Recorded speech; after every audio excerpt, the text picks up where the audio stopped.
Hello everyone, welcome to Chetan Bharat learning. ये video geography and environment related current affairs हम इस video में cover करेंगे, जो कि लास्ट वीक 3 दिसंबर से 9 दिसंबर वाले पीरियड में न्यूज़ में रहे हैं। लेकिन before I start this video, एक छोटी सी मैंने आपसे बात बोलनी थी। यूजुअली हम ये वाली जो वीडियोज़ हैं ये हम यूट्यूब पे पब्लिक करते हैं। हो सकता है काफ़ी सारे बच्चे आप में से यूट्यूब पे ही इसे देख रहे हों। ये वीडियो हमारे current affairs and test series course का पार्ट होती है। ये जो डेली हमारी करंट अफेयर्स की वीडियोज़ आती हैं, ये हमारे test series and current affairs के पेड कोर्स का पार्ट है।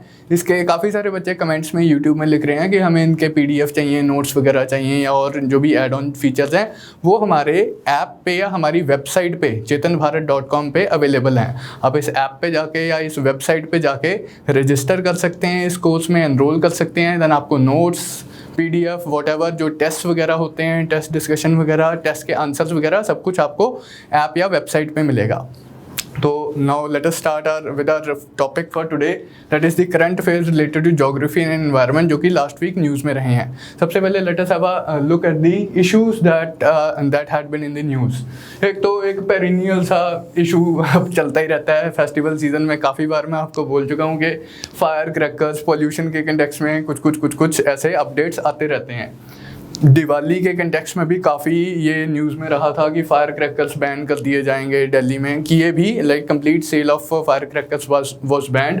अब नेशनल ग्रीन ट्राइब्यूनल ने बोला कि आगे के जो भी फेस्टिव सीज़न बचा है उसमें भी ये फायर क्रैकर्स की जो सेल है वो बैन ही रहेगी। उसमें कुछ लिमिटेड सा विंडो दिया है क्रिसमस एंड न्यू ईयर के लिए। उसी एक आधे पौने घंटे की विंडो में आप न्यूज़पेपर, आप फायर क्रैकर्स चला सकते हैं, एंड वो भी ग्रीन क्रैकर्स अगर होंगे। Then Meghalaya village turns an oasis in a coal mine desert, इस टाइटल से एक न्यूज़ आइटम आई थी द हिंदू न्यूज़पेपर में। मेघालय अपनी लाइक टर्शरी कोल डिपॉजिट्स के लिए जाना जाता है, apart from its natural beauty, and वहाँ पर because of this extensive coal mining काफ़ी डिग्रेडेशन ऑफ एनवायरनमेंट हो गया था। तो उसी डिग्रेडेड एनवायरनमेंट में एक विलेज ने थोड़ा सा लाइक इम्प्रूवमेंट करके लोकल इनिशिएटिव से अपने आप को काफ़ी इम्प्रूव किया, अपनी सराउंडिंग्स को काफ़ी इम्प्रूव किया। उस कंटेक्स्ट में एक छोटा सा न्यूज़ आइटम था। ये एक इम्पॉर्टेंट आश्चर्यचकित करने वाली न्यूज़ आइटम थी कि Everest, height of the Everest has increase according to the new calculations. तो नेपाल ने तो क्लेम किया कि ऑलमोस्ट 6 फीट इंक्रीज हो गई है एवरेस्ट की हाइट। अब इसमें एवरेस्ट की हाइट बढ़ क्यों रही है, कैसे बढ़ रही है, क्या कोई कैलकुलेशन का झोल है या कुछ मेजरमेंट का झोल है, वो सारी चीज़ें हम इस टॉपिक में डिस्कस करेंगे। एंड देन चाइना ने, ये इससे पिछले वाले वीक की न्यूज़ आइटम थी, स्किप हो गई थी, मैं इसी वीक में करवा रहा हूँ। Dam across Brahmaputra in China, China ने ब्रह्मपुत्रा रिवर के ऊपर, down stream section of the Brahmaputra river के ऊपर डैम बनाने का लाइक अभी डिसीजन लिया है। उसकी टेक्निकल फिजिबिलिटी तो अभी वो चेक करेंगे, लेकिन एक इन प्रिंसिपल नोट दी है कि डैम कंस्ट्रक्ट किया जाए ब्रह्मपुत्रा रिवर के ऊपर। तो उसके बारे में हम देखेंगे। तो these are the issues that we are gonna cover in today's class. Let us start with our first topic. मतलब इसमें हम ज़्यादा डिटेल में नहीं जाएंगे। फर्स्ट वाले टॉपिक में ban on the sale of fire crackers in the NCR region. इसमें क्योंकि लाइक काफ़ी पिछली वाली वीडियोस में हम ये टॉपिक डिटेल में कवर कर चुके हैं कि फायर क्रैकर का बैन कौन लगा रहा है, कितने टाइम के लिए होगा, ग्रीन क्रैकर्स क्या होते हैं। एंड देन दिवाली पे हमने देखा था कि पहले एनजीटी ने बोला था कि ग्रीन क्रैकर्स अलाउ किए जाएंगे, लेकिन दिवाली पे वो ग्रीन क्रैकर्स भी की सेल भी अलाउ नहीं की गई थी, keeping in view the pollution scenario.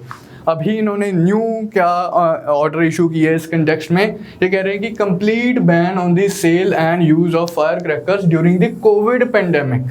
कहते जब तक कोविड चल रहा है तब तक आप फायर क्रैकर्स का इस्तेमाल ना ही करो, स्पेशली मतलब एनसीआर रीजन में तो नहीं करना है। एंड ऑल सिटीज़, ये थोड़ा सा लाइक इसकी रीच वाइडर है।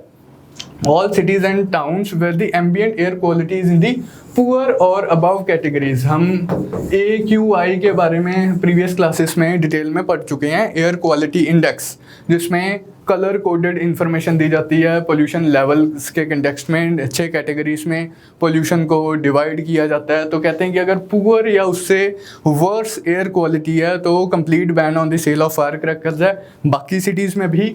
प्लस उन्होंने क्या कहा है कि अगर एयर क्वालिटी मॉडरेट, मतलब पुअर से जो नीचे वाला लेवल है, मॉडरेट या उससे बिलो कैटेगरीज की है, उससे अच्छी कैटेगरीज की है शुड से, तो ग्रीन क्रैकर्स, जिनके बारे में हम डिटेल में प्रीवियस क्लासेस में पढ़ चुके हैं, green crackers will be permitted for Christmas and new year between 11:55 PM and 12:30 AM। एक विंडो दी है जिसमें आप ग्रीन क्रैकर्स कर सकते हैं यूज़, लेकिन वो भी अगर एयर क्वालिटी मॉडरेट या उससे अच्छी कैटेगरी की है। फिर एक जनरल सा उन्होंने इंजंक्शन दिया था कि हर मतलब in order to improve the monitoring situation, कि हम एयर पोल्यूशन को किस तरह से कितनी इफेक्टिवली मॉनिटर कर सकते हैं, उस कंटेक्स्ट में कहते हैं कि at least 1 air quality monitoring station तो होना ही चाहिए हर एक डिस्ट्रिक्ट में। डिस्ट्रिक्ट हेडक्वार्टर वाले लेवल पे एक एयर क्वालिटी मॉनिटरिंग स्टेशन तो होना चाहिए, ताकि हम ये वाली जो रेगुलेशंस है कि कहाँ फायर क्रैकर्स अलाउ करने हैं, कहाँ नहीं करने, कितनी विंडो देनी है, कितनी नहीं देनी, कितनी एयर क्वालिटी, वो हम तभी बता पाएंगे किसी पर्टिकुलर रीजन में अगर वहाँ पर एयर क्वालिटी मॉनिटरिंग स्टेशन होगा। तो उन्होंने एक जनरल सी इंजंक्शन दी है। अब ये तो एग्जीक्यूटिव ने करना है, अथॉरिटीज़ जब एक्शन लेंगी जितनी पेस पे होगा वो देखते हैं, लेकिन इंजंक्शन ये है उनकी गए आप हर एक डिस्ट्रिक्ट हेडक्वार्टर में एक air quality monitoring station establish कीजिए। Then Meghalaya village turns and oasis in coal mine desert. अब ये एक मूलमयांग विलेज करके एक जगह थी मेघालय में, उस पर्टिकुलर जगह के उस पर्टिकुलर विलेज के कंटेक्स्ट में उन्होंने ये न्यूज़ आइटम आई थी कि इस विलेज ने, जो कि एक at one point of time which was whose environment was very degraded because of the rampant coal mining that was practised in that reason.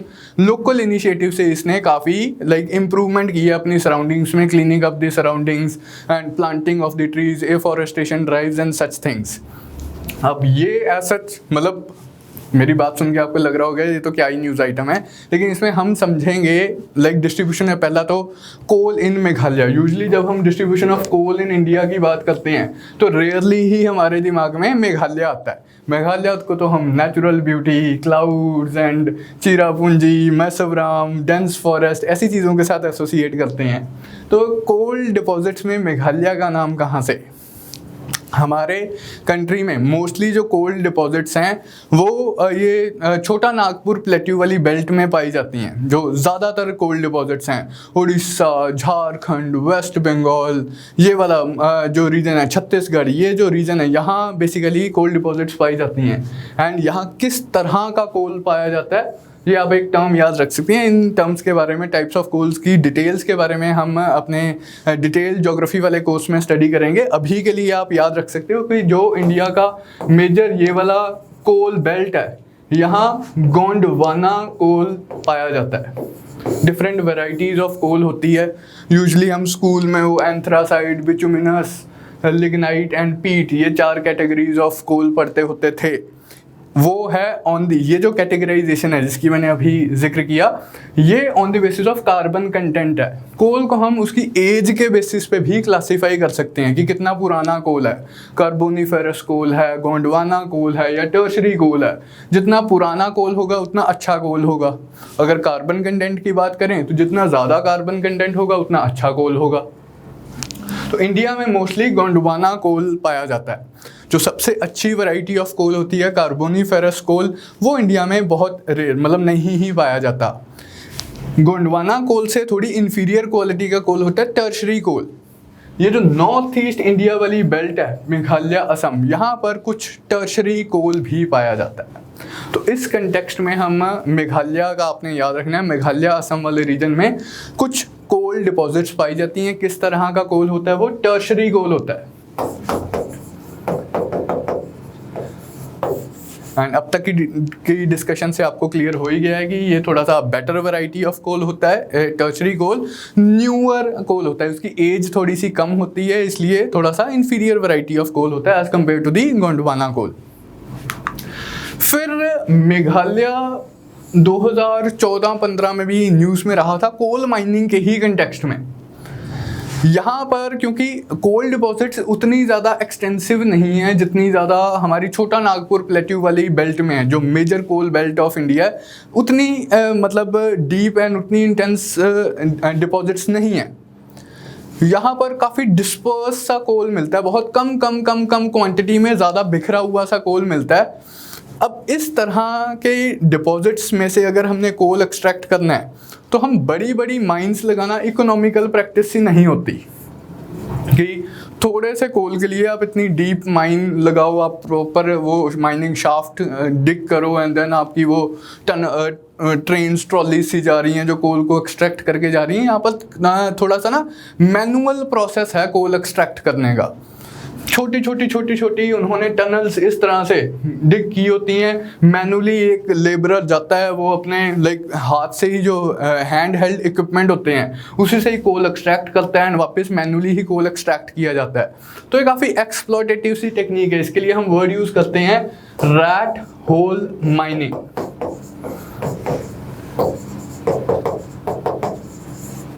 नाम ही देख लो, रैट होल माइनिंग, चूहे की बिल। मतलब कि इतनी छोटी सी उन्होंने अंदर बनाई होती हैं ये शाफ्ट सी, एंड मैनुअल शाफ्ट सी कोई ज़्यादा बड़ी नहीं होती, इसे 5-6 फुट की होती हैं, कई बार तो उससे भी छोटी 3-4 फुट की भी होती हैं। बच्चों को, चाइल्ड लेबर यहाँ पर प्रेवलेंट है कि बच्चों का इस्तेमाल करते हैं कि वो अंदर जा के कोल डिग करके वापस भेजते रहें। इस तरह से कोल एक्सट्रैक्ट होता है। काफ़ी एक्सप्लॉयटेटिव कंडीशंस हैं एंड हजार्डस कंडीशंस भी हैं। अगर कोई ना कोई डिज़ास्टर हो जाए, यहाँ पर सेफ्टी प्रिकॉशंस का इस्तेमाल बहुत कम किया जाता है ऐसे वाली लाइक माइनिंग के केस में। अब ये इमेज देख लियो, क्या मतलब छोटू सा होल है, मैनुअली ये सीढ़ियाँ, इन सीढ़ियों का इस्तेमाल करके बच्चे नीचे जाते हैं एंड कोल एक्सट्रैक्ट करके इन्हीं सीढ़ियों से ऊपर आता है। काफ़ी हजार्डस कंडीशंस हैं। वो जो मैं बात कर रहा था 2014-15 में न्यूज़ में रही थी, रैट होल माइनिंग मेघालय में हैवी रेनफॉल की वजह से कुछ वर्कर्स ट्रैप हो गए थे एंड बिकॉज ऑफ दैट काफ़ी माइनर्स की डेथ भी हो गई थी क्योंकि वो ट्रैप हो गए थे and oxygen supply sufficient available नहीं थी एंड ये डिज़ास्टर हो गया था। उसकी वजह से रैट होल माइनिंग बैन कर दी गई थी मेघालय में।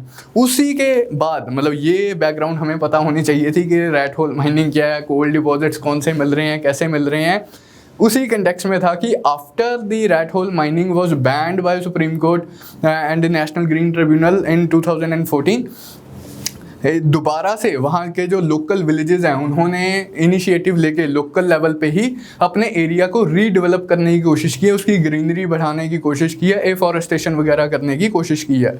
तो वो न्यूज़ आइटम से ज़्यादा इंपॉर्टेंट आपके लिए थी ये वाली इन्फॉर्मेशन जो कि आपको एग्जाम में आ सकती है। प्रीलिम्स में भी इस पर क्वेश्चन पूछा जा सकता है कि लाइक किस तरह की माइनिंग, रैट होल माइनिंग क्या होता है, क्या उसके साथ कंसर्न्स एसोसिएटेड हैं and such like things. Everest grows taller. अब ये जो न्यूज़ आइटम थी, ये इसकी स्टार्टिंग मेरे को बहुत अच्छी लगी थी। द हिंदू में जो न्यूज़ आइटम आई थी, ये कहते हैं कि लाइक अक्सर स्कूल्स में क्विज पूछा जाता है कि what is the height of highest mountain, which is the highest mountain on earth and what is it's height. Mount Everest, जो लाइक बच्चे अक्सर जवाब देते हैं 8848 मीटर्स।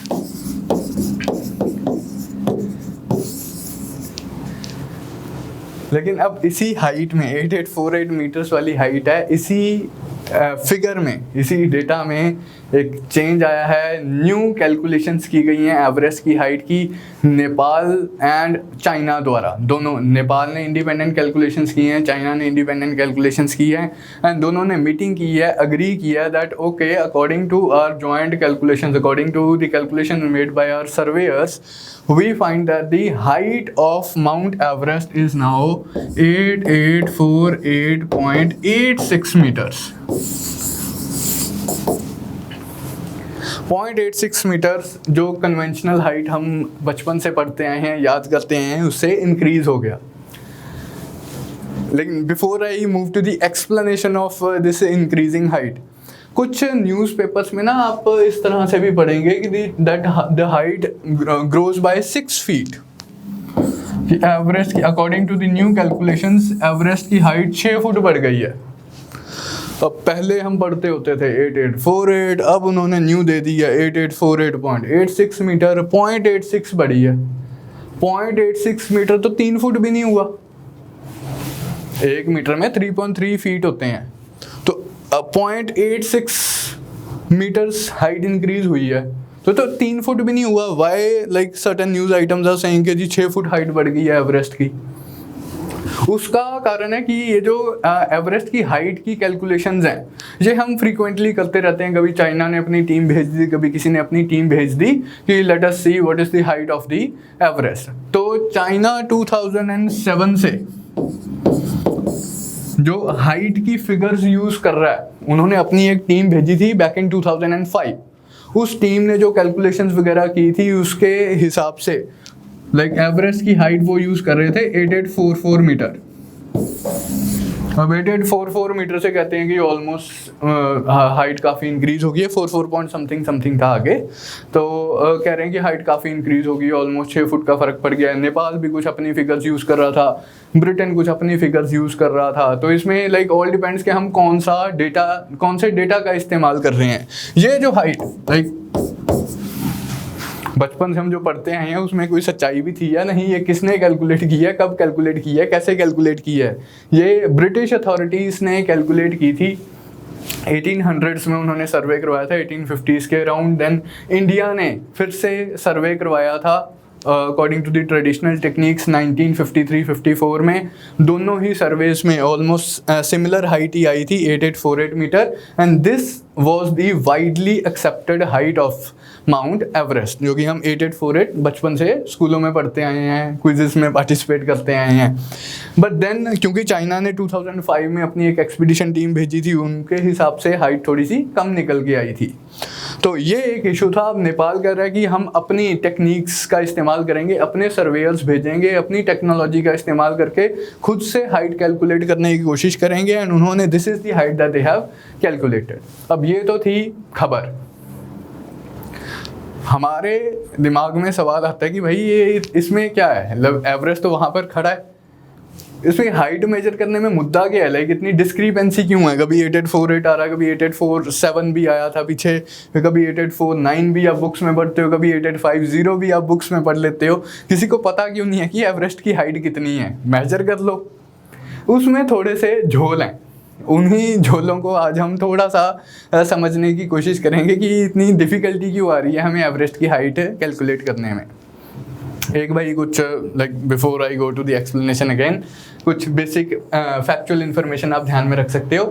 एवरेस्ट को सागर माथा भी कहते हैं नेपाल में, एंड चाइना में इसके लिए वर्ड यूज़ किया जाता है माउंट एवरेस्ट के लिए ही, माउंट कुलोमोलंगमा। देख लेना भाई, ये स्पेलिंग है, चाइनीज़ नाम है। तो ये आप कुछ बेसिक फैक्ट्स आप एवरेस्ट के बारे में याद रखेंगे। Everest lies on the border of Nepal and China, and Everest expedition, जो लोग लाइक माउंटेनियर्स वगैरह एवरेस्ट पे चढ़ना चाहते हैं, उनके पास दोनों ऑप्शंस रहती हैं कि वो नेपाल वाली साइड से भी चढ़ सकते हैं, चाइना वाली साइड से भी चढ़ सकते हैं, नॉर्थ फेस से भी चढ़ सकते हैं, साउथ फेस से भी चढ़ सकते हैं। तो आपने विंटर्स की जैकेट्स वाला एक फेमस ब्रांड का नाम सुना होगा, नॉर्थ फेस। वो एवरेस्ट के ही नॉर्थ फेस से उसका नाम है कि नॉर्थ फेस से एवरेस्ट पे चढ़ना है विंटर क्लोथिंग के लिए। सो जैसे कि अभी मैंने आपको बताया कि आप चाइना वाली साइड से भी एवरेस्ट चढ़ सकते हो, नेपाल वाली साइड से भी एवरेस्ट चढ़ सकते हो। चाइना ने 2007 ऑनवर्ड्स अपनी वो एक्सपीडिशन के रिजल्ट्स के बाद 2007 ऑनवर्ड्स एवरेस्ट की जो ऑफिशियल हाइट अपने सर्टिफिकेट्स पे इशू करनी स्टार्ट कर दी थी, दैट वाज 8844 मीटर्स। अब मान लो मैं एक माउंटेनियर हूँ, मैं चाइना वाली साइड से डिसाइड करता हूँ कि मुझे माउंट एवरेस्ट पे चढ़ना है, चढ़ गया मैं, मैं पीक पे भी पहुँच गया। अब मुझे चाइनीज़ गवर्नमेंट सर्टिफिकेट देगी, कोई मेरे को कुछ सर्टिफिकेशन भी चाहिए ताकि मैं लोगों को बता सकूं भी हाँ मैं एवरेस्ट पे चढ़ा हूँ। तो चाइनीज़ गवर्नमेंट मेरे को सर्टिफिकेशन देती थी कि हाँ भाई ये बंदा एवरेस्ट पे चढ़ा है। कितनी हाइट तक? 8844 मीटर्स। अब एक दूसरा बंदा है, वो नेपाल वाली साइड से माउंट एवरेस्ट चढ़ना स्टार्ट करता है, वो भी चढ़ जाता है टॉप पे, एंड उसे भी एक सर्टिफिकेट चाहिए ताकि वो अपने रिश्तेदारों को बता सके भी ऐसे मैं हल्के में ना लो मुझे, मैं एवरेस्ट पे चढ़ा हुआ हूँ। तो उसे नेपाल गवर्नमेंट सर्टिफिकेट देती थी, लेकिन 8848 मीटर्स का। तो क्योंकि चाइनीज़ गवर्नमेंट 8848 मीटर्स पे सर्टिफिकेट देती थी एंड नेपाल गवर्नमेंट 8848 मीटर्स का सर्टिफिकेट देती थी, तो उससे क्या हो रहा था 2007 ऑनवर्ड्स जनता had started preferring the Nepal route कि हम भी नेपाल से जाएंगे, नेपालीज गवर्नमेंट हमें ज़्यादा हाइट का सर्टिफिकेट दे रही है। तो अब क्योंकि चाइना एंड नेपाल ने दोनों को एग्री किया कि हम सेम ही हाइट का सर्टिफिकेट देंगे, डेट इज़ 8848.86 मीटर्स, तो अब चाइना की तरफ से भी थोड़ा सा एक बूस्ट मिलेगा टूरिज़्म को। ये जो माउंटेनियरिंग वाली एक्सपीडिशंस वगैरह जाती हैं चाइना वाली साइड से एवरेस्ट को क्लाइंब करने के लिए, तो ये इसका एक इकोनॉमी एस्पेक्ट भी था। लेकिन अब हम जो डिस्कशन करेंगे that is why is it difficult to measure the height of Mount Everest. National Geographic ने भी सोसाइटी ने भी इसके ऊपर कुछ डिटेल्स वगैरह दी हैं, उसी से मैंने ये टॉपिक एक्सट्रैक्ट किया है। अब इसमें कुछ चीज़ें हमें बेसिकली पता होनी चाहिए एवरेस्ट या हिमालयाज़ के कंटेक्स्ट में in general. The very formation process of Himalayas. Himalayas की फॉर्मेशन हम एक्सप्लेन करते हैं प्लेट टेक्टोनिक्स थ्योरी से। वो कहते हैं कि अर्थ की जो सरफेस है वो यूनिफॉर्म सरफेस नहीं है, वो प्लेट्स में डिवाइडेड है, लिथोस्फेरिक प्लेट्स। इनके बारे में डिटेल में हम ज्योग्राफी के क्लासेस में हम पढ़ते हैं, प्री कम मेंस वाले कोर्स में। अभी के लिए लेट्स से कि एक यूरेशियन प्लेट है जो मेन एशिया एंड यूरोप का लैंड मास है, एंड नीचे से एक इंडियन प्लेट आ रही है, दोनों की कोलिजन हो रही है। इंडियन प्लेट नीचे से यूरेशियन प्लेट की तरफ मूव कर रही है एंड कोलाइड कर रही है। As a result of this collision, as a result of this convergence of Indian plate and Eurasian plate, the formation of Himalayas took place. यहाँ से इंडियन प्लेट मूव कर रही है इधर को, यहाँ से यूरेशियन प्लेट अपनी जगह पे टिकी हुई है। जैसे जैसे इंडियन प्लेट मूव कर रही है, पहले तो बीच की जो ओशन है इनके दोनों के बीच में, इंडिया पहले यहाँ था, बीच में ओशन थी, इंडिया मूव करके यूरेशिया की तरफ मूव कर रहा है। बीच की जो ओशन है वो श्रिंक हो रही है, तो टेथिस सी थी बीच में, टेथिस ओशन थी बीच में। Because of this movement of Indian plate towards the Eurasian plate, ये टेथिस सी स्क्वीज हो गई। लेकिन जैसे जैसे इंडियन प्लेट यहाँ पर पहुँचती है, फिर अल्टीमेटली क्या होता है, जब दो सॉलिड प्लेट्स एक दूसरे से क्लैश करती हैं, जो सॉलिड प्लेट्स एक दूसरे की तरफ कन्वर्ज करती हैं, कोलाइड करती हैं, इनकी बाउंड्री जोन पे, इनके बॉर्डर जोन पे फोल्डिंग हो जाती है। जैसे वो कारपेट्स दो आप एक दूसरे की तरफ लेके आओ तो क्या होगा बीच में, अगर आप उन्हें एक दूसरे की तरफ पुश करते रहोगे तो बीच में फोल्डिंग हो जाएगी। तो उस प्रोसेस से यहाँ पे फॉर्मेशन ऑफ हिमालयाज हो गई, because of convergence of Indian plate and Eurasian plates. तो डिटेल में जो कन्वर्जेंस वाला प्रोसेस है ये हम हमारी प्री कम मेंस वाली क्लासेस में ज्योग्राफी वाले कंपोनेंट में डिटेल में स्टडी करेंगे। तो आई होप ये फॉर्मेशन प्रोसेस ऑफ हिमालयाज आपको क्लियर है। अब अगर ये मोटी मोटी सी हमें बात समझ आ गई है, ये चीज़ हम अदरवाइज काफ़ी सारे बच्चों को आपको पता भी होगी। अब इसका चेंजिंग हाइट ऑफ एवरेस्ट से क्या लेना देना है? एक तो ये वाला जो जोन है, पूरे हिमालयाज वाला ही जो जोन है, टेक्टोनिकली एक्टिव जोन है।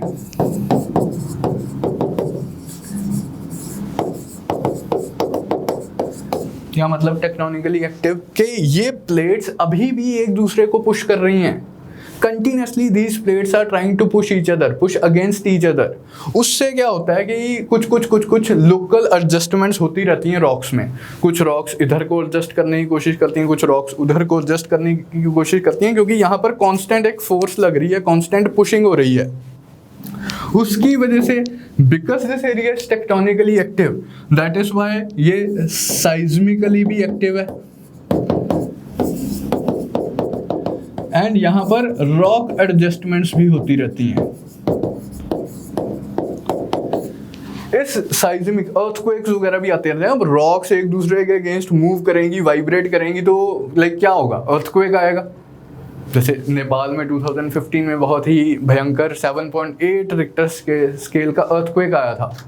अब एक तो अर्थक्वेक्स आते रहते हैं, फिर रॉक्स एडजस्ट करती रहती हैं, थोड़ी बहुत लाइक मूव कर गई, थोड़ी ऊपर चलेगी, नीचे चलेगी, साइड पे चलेगी, इस तरह की रॉक एडजस्टमेंट्स होती रहती हैं, because the plates are continuously pushing against each other. तो उस वजह से भी कहते हैं कि लाइक माउंटेन्स की हाइट इंक्रीज कर रही है, एक तो क्योंकि कांस्टेंट पुशिंग हो रही है, फोल्डिंग इंक्रीज हो रही है। हर साल कहते हैं कि कुछ हाइट इंक्रीज होती रहती है। फिर एक एडिशनल कंसर्न क्या है कि ये है जी मेरा माउंटेन। अब इस माउंटेन पे हो गई स्नो की वजह से ये जो पोर्शन है, अब माउंट एवरेस्ट अगर दुनिया का सबसे ऊंचा पहाड़ है तो ऑफ कोर्स बर्फ तो सारा साल ही रहेगी, मतलब पेरिनियल बर्फ की डिपॉजिट होगी, पेरिनियल स्नो कैप होगा। ये वो पोर्शन है जो परमानेंटली कवर्ड विद स्नो है। अब एक मुद्दा ये है कैलकुलेशन में, why is it difficult to measure the height of Mount Everest, कि हाइट मैं यहाँ तक कैलकुलेट करूँ जहाँ तक रॉक है, या मैं यहाँ तक कैलकुलेट करूँ जहाँ तक परमानेंट स्नो कैप है। अब ये भी डिस्क्रिपेंसी है। वो जब हम बात कर रहे थे कि चाइना ने 8844 हाइट कैलकुलेट की एंड ट्रेडिशनल हाइट 8848 मीटर्स थी, वो उसका एक पार्टली एक रीज़न ये था, चाइना ने यहाँ तक हाइट कैलकुलेट की थी जहाँ तक रॉक है। नेपाल में जो हाइट या जो ट्रेडिशनल हमने हाइट कैलकुलेट की हुई थी, जो ब्रिटिश टाइम से हमने कैलकुलेट की हुई है, that includes the height of permanent snow cap as well. तो इसलिए भी थोड़ी सी डिस्क्रिपेंसी रहती है एवरेस्ट की फिगर्स में। देन उससे भी एक इंटरेस्टिंग चीज़ आपको पता होनी चाहिए, ये खैर एग्ज़ाम में शायद इतनी ज़्यादा ज़रूरी ना हो, लेकिन काफ़ी इंटरेस्टिंग है, मैं आपसे शेयर करना चाहता हूँ। शेप ऑफ अर्थ, ये भी हम बचपन से पढ़ते तो आ रहे हैं शेप ऑफ अर्थ के बारे में। कैसे, what is the shape of the earth? Is the shape of earth completely spherical? इस बारे में तो हम बचपन में ही हमने इसे डिस्कार्ड कर दिया था जी। हम डायग्राम ज़रूर ऐसे स्फेरिकल सी बना देते हैं, लेकिन अर्थ एक परफेक्ट स्फेयर नहीं है। एक अगेन बेसिक सी चीज़ हम बचपन से ही पढ़ते आ रहे हैं कि earth is slightly flattened at the poles, थोड़ा सा इस तरह से पिचका हुआ है, flattened at the poles and bulged at the equator, bulging at the equator. ये वाली जो अर्थ की विड्थ है थोड़ी सी ज़्यादा होती है एज कम्पेयर टू ये वाली जो विड्थ है, मतलब this distance is less than this distance. ये कहानी तो जी हमने बचपन में पढ़ ली, इसलिए हम बोल देते हैं earth is not a perfect sphere, it is slightly flattened at the pole and bulging at the equator. रफली हमने इक्वेट करना हो तो हम बोल देते हैं कि एग की शेप में है, इस तरह से एग पुट साइडवेज। फिर अब इसका एक इम्प्लीकेशन क्या है, I will come to Everest वाली हाइट लेटर। इसका एक इम्प्लीकेशन क्या है कि आप हाइट कहाँ से कैलकुलेट करेंगे? How do you calculate height? कि मेरी हाइट 5 फुट 11 इंच है, कहाँ से स्टार्ट करके? मेरे सरफेस से स्टार्ट करके जहाँ पर मैं खड़ा हुआ हूँ। एक रेफरेंस पॉइंट होता है जहाँ से आप हाइट कैलकुलेट कर रहे हैं। इस बिल्डिंग की हाइट 200 मीटर्स है। क्या मतलब है? बिल्डिंग के बेस से स्टार्ट करके बिल्डिंग के टॉप तक। हो सकता है उस बिल्डिंग में बेसमेंट भी हो। अगर हाइट बेसमेंट से कैलकुलेट की जाए तो डिफरेंट हाइट आएगी, अगर हाइट सरफेस से ग्राउंड से कैलकुलेट की जाए तो डिफरेंट हाइट आएगी। एक ये भी प्रॉब्लम है। तो आप हाइट कहाँ से कैलकुलेट कर रहे हैं ये आपको एग्जैक्टली पता होना चाहिए। When you say that height of a building is 30 meters, then you should also say कि 30 meters counting from where? Counting from the ground level. यहाँ पर एवरेस्ट में, एवरेस्ट की हाइट कैलकुलेट में, किसी भी फिजिकल फीचर की हाइट कैलकुलेट करने में झोल है कि आप हाइट सरफेस ऑफ अर्थ से कैलकुलेट करेंगे जी, सरफेस ऑफ अर्थ से 25 मीटर ऊपर, या आप सेंटर ऑफ द अर्थ से हाइट कैलकुलेट करेंगे। अब सरफेस ऑफ द अर्थ से हाइट कैलकुलेट करोगे तो माउंट एवरेस्ट सबसे ऊंचा पहाड़ बन जाता है। लेकिन अगर आप सेंटर ऑफ द अर्थ से हाइट कैलकुलेट करेंगे तो कहते हैं जी ये माउंट चिम्बोरेजो है साउथ अमेरिका में, इक्वेडोर में। ये हाईएस्ट फीचर बनता है अगर हम height centre of the earth से कैलकुलेट करें। ऐसा कैसे हो सकता है? क्योंकि अभी हमने बात की कि इक्वेटर का जो डिस्टेंस है, equatorial diameter of earth is more than polar diameter of the earth. And मतलब जैसे जैसे हम पोल्स की तरफ जाते हैं डायमीटर थोड़ा सा कम हो रहा है। तो सेंटर ऑफ द अर्थ से अगर इक्वेटर पर कोई ऑब्जेक्ट लाई करता है and centre of the earth से ही इक्वेटर से दूर कोई ऑब्जेक्ट लाई करता है, तो जितना हम दूर जाएंगे उतना डिस्टेंस भी कम हो जाएगा, क्योंकि इक्वेटर का डायमीटर सबसे ज़्यादा है। अब एक तो इसका ये इम्प्लीकेशन हो गया, एक रैंडम सा ये फैक्ट आप कुछ टाइप फैक्ट याद रख सकते हैं कि अगर सेंटर ऑफ द अर्थ से हाइट कैलकुलेट की जाए तो कौन सा हाईएस्ट ऑब्जेक्ट है, कौन सा हाईएस्ट स्ट्रक्चर है, तो it's Mount Chimborazo in Ecuador in South America. Then जो मैं ओरिजिनली बात कर रहा था कि सेंटर ऑफ द अर्थ से, तो एक रैंडम फैक्ट था, सेंटर ऑफ द अर्थ से हम कभी हाइट कैलकुलेट नहीं करते। Like we never calculate height of structures from the centre of the earth. Usually हम सरफेस से कैलकुलेट करते हैं। अगर किसी बिल्डिंग की हाइट मेजर करनी हो, पहाड़ की हाइट मेजर करनी है, फिजिकल फीचर्स की हाइट मेजर करनी है, तो हम सी लेवल से हाइट मेजर करते हैं यूजुअली। अब ये तो कॉमन सेंस ही है, हमारी कॉमन ऑब्जर्वेशन भी है कि this place is 300 metres above the mean sea level. This place is Shimla is 2000 meters above the mean sea level. Mount Everest is 8848 meters above the mean sea level. अब ये sea level क्या है? sea level कहाँ calculate किया है? sea level तो change हो रहा है, कह रहे जी ग्लोबल वार्मिंग हो रही है, ग्लोबल वार्मिंग से मेल्टिंग ऑफ ग्लेशियर्स हो रहा है, उससे sea level राइज हो रहा है। अब अगर sea level राइज हो रहा है तो हाइट भी सबकी कम हो जाएगी। ये sea level क्या चीज़ है?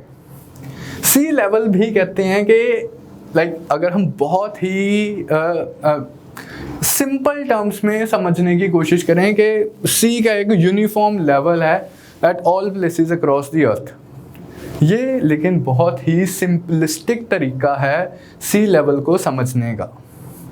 लाइक एक थियरी आई थी इसको कैलकुलेट करने के लिए कि लाइक दो तरीके से आप अर्थ की शेप को इमेजिन कर सकते हैं। एक तो एलिप्सॉइड शेप है, एक जियोइड शेप है। अब इस टॉपिक को भी ज़्यादा सेंटी नहीं होके नहीं पढ़ना है, जितना को हम बता रहे हैं उतना को सुन लिया, मज़ा आ गया, बात ख़त्म है, ज़्यादा इसकी डिटेल्स वगैरह में नहीं जाना।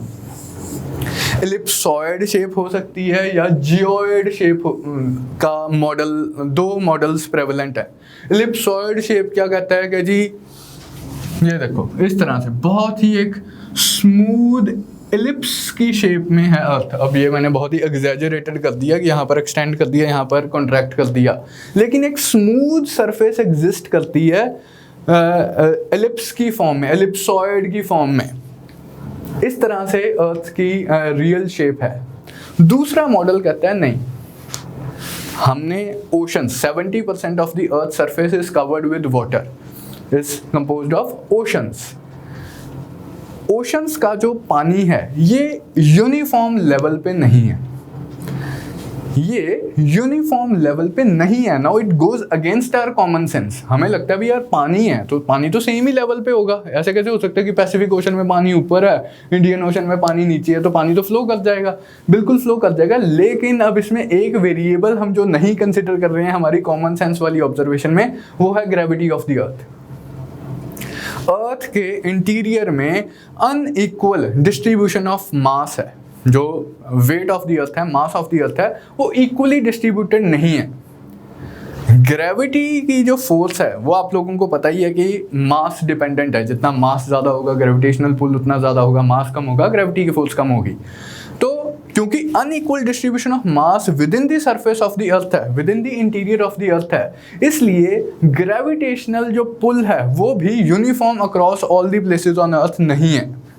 अब क्योंकि ग्रेविटेशनल पुल डिफरेंट है at different places across the earth, तो उसकी वजह से जो वाटर है वो भी डिफरेंट तरीके से होल्ड किया जाता है। कुछ एरियाज में वाटर ज़्यादा स्ट्रांगली अट्रैक्टेड होता है, कुछ प्लेसेस में इतना ज़्यादा स्ट्रांगली अट्रैक्टेड नहीं है, डिपेंडिंग अपॉन की वैल्यू ऑफ जी क्या है, वैल्यू ऑफ ग्रेविटी क्या है। उससे क्या होता है कि लाइक एक इर्रेगुलर सी शेप सामने आती है।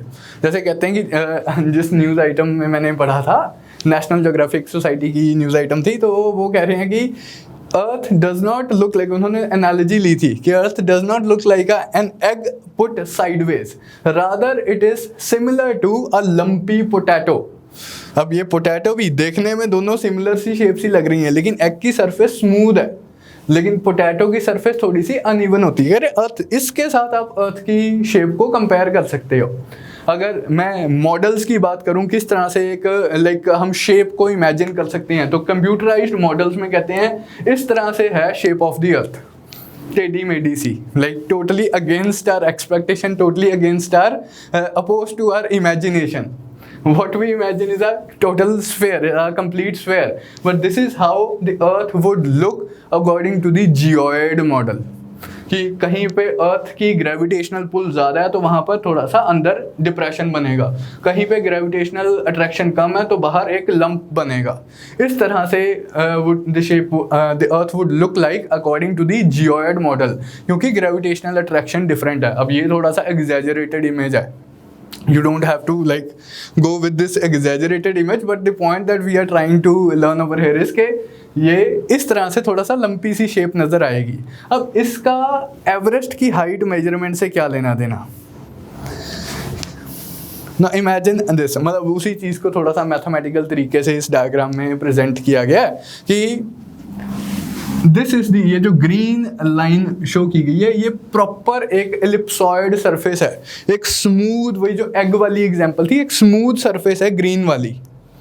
ऑन दी अदर हैंड ये जो रेड में ये जो टोपोग्राफिक सरफेस है, this is the actual surface of the अर्थ। यहाँ पर पहाड़ है, यहाँ पर प्लेन्स है, यहाँ पर पहाड़ है, यहाँ पर प्लेन्स है, the actual physical features present on the surface of the अर्थ। ये जो रेड लाइन शो की गई है जिसे ये सी सरफेस बोल रहे हैं, जिसे ये जियोइड बोल रहे हैं, ये वो लाइन है। मतलब जियोइड अदरवाइज क्या मतलब है जियोइड का? जियोइड वैसे literally it means earth like, कोई इसका कंपैरिजन नहीं है। अर्थ अपने आप में एक यूनिक सी शेप है, अर्थ लाइक शेप को ही हम जियोइड बोलते हैं। लेकिन मतलब क्या है जियोइड का? ये कहते हैं कि ये है आपका सी लेवल। एक्चुअल अटलांटिक ओशन में जितना सी लेवल है, एक्चुअल पैसिफिक ओशन में जितना सी लेवल है, एक्चुअल इंडियन ओशन में जितना सी लेवल है, ये एक्चुअल रियल सी लेवल है जो हम ऑब्जर्व कर सकते हैं। हाइट मुझे कैलकुलेट करनी है एवरेस्ट की, वहाँ के लिए मैं कौन सा सी लेवल लूँ? बे ऑफ बंगाल का, अरेबियन सी का, अटलांटिक ओशन का, पैसिफिक ओशन का, आर्कटिक ओशन का, किसका सी लेवल लूँ? सी लेवल तो थोड़ा थोड़ा डिफरेंट है, हम समझ चुके हैं, because of the effect of gravity.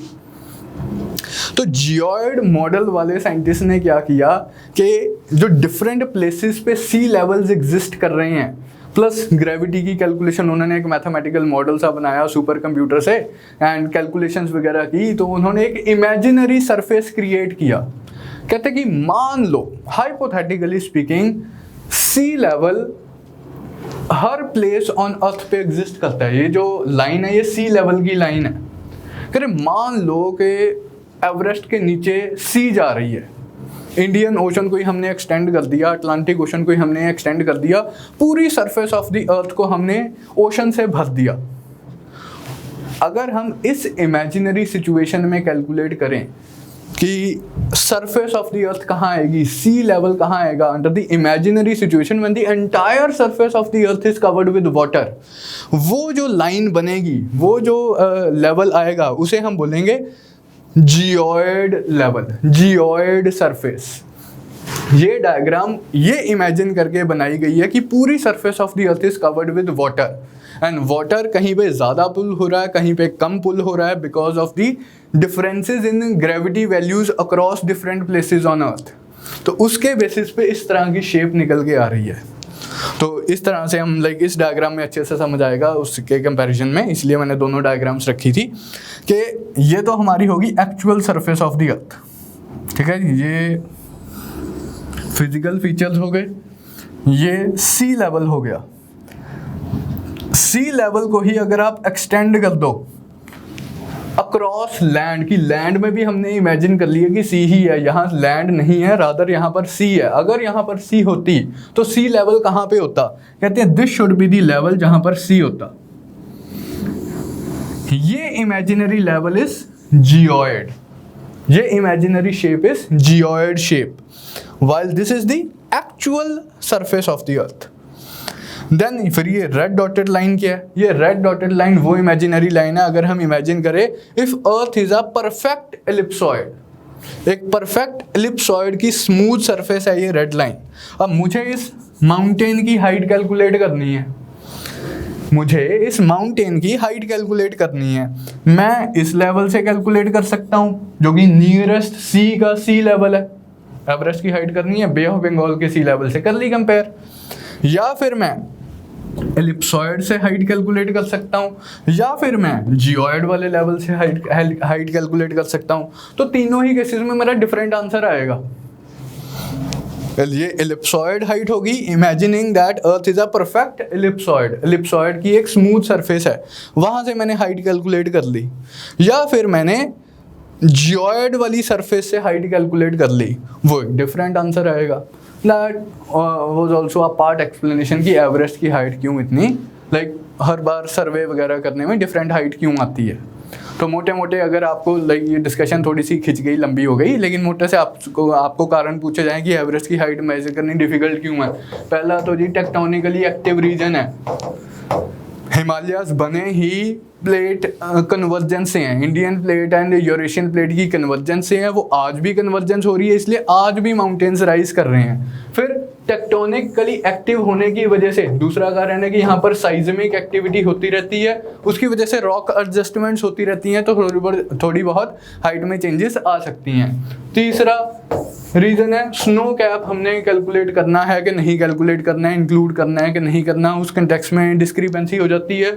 चौथा because of the peculiar shape of the अर्थ, कि हमने कौन से रेफरेंस लेवल से हाइट कैलकुलेट करनी है। मीन सी लेवल डिफर करता है अगर हम एक्चुअल ग्रेविटी वैल्यूज़ को फैक्टर इन करें, तो कौन सा हमने मेथड का इस्तेमाल किया है हाइट कैलकुलेट करने के लिए, उसके बेसिस पे भी कैलकुलेशंस डिफर कर सकती हैं। तो that is why it is difficult to measure the height of Mount Everest. Last topic है हमारी आज की क्लास का, dam across Brahmaputra river in China. India की one of the longest rivers है रिवर ब्रह्मपुत्रा, इंडिया की लार्जेस्ट रिवर है river Brahmaputra अगर हम वॉल्यूम ऑफ वाटर के टर्म्स में बात करें। रिवर ब्रह्मपुत्रा चाइना के तिब्बत वाले रीजन में ओरिजिनेट करती है, लेक मानसरोवर वाले रीजन में काफ़ी डिस्टेंस तक ये चाइना में ही फ्लो करती है।